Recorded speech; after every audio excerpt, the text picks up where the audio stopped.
ទីគាចាប់ជាប់មកវិញពីបាទពេជ្ររដ្ឋា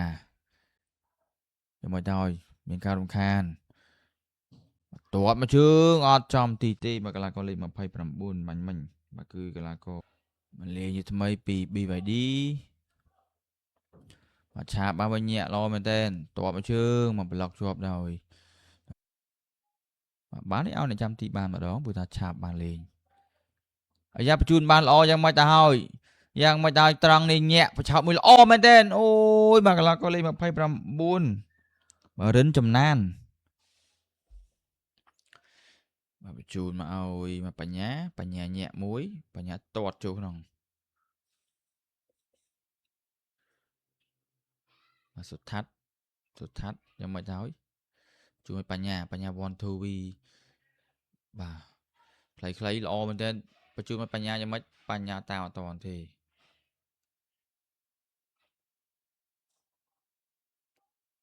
ទីទេ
ទស្សនាការប្រកួតជាបន្តទៀត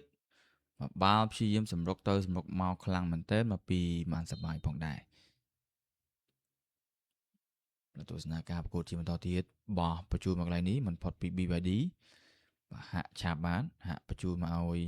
មកលេខ12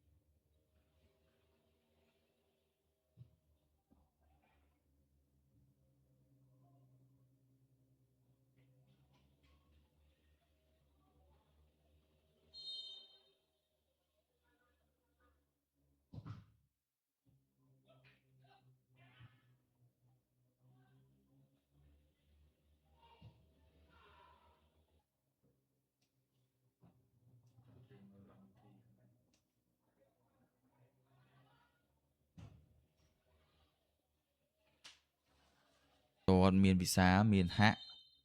បាទវិសាជួនហាក់បញ្ជូនមកក្រោយសិនបញ្ញាបោះឲ្យហាក់ទៅឲ្យហាក់យ៉ាងម៉េចហាក់តបជើងបាទប្លុកចុះពីខ្សែការពារនៅសល់សាមួយទៀតសាបោះកន្លែងនេះសាបោះទៀតអត់ទាន់ទៅណាឆ្ងាយទេជួនបែល្អមែនទែនហាក់បញ្ជូនមកកន្លែងនេះបុកអ្នកចាំទីមកបញ្ជូនមកឲ្យមកវិសាលមកប្លុកពី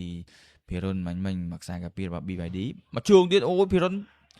ពាំងបានទៀតមកអ្នកគាំទ្រផ្ទះដៃបាទយ៉ាមានការប្រកួតជម្រើសជាតិនារីយើងបាទលេងជាមួយនឹងឥណ្ឌូនេស៊ីការប្រកួតក្របខ័ណ្ឌបាទ Asian Women Championship ហើយលទ្ធផលជាផ្លូវការគឺ1-1ឥឡូវឱកាសជាថ្មីប្រថាពីបាទកីឡាកររបស់ពេជ្ររដ្ឋា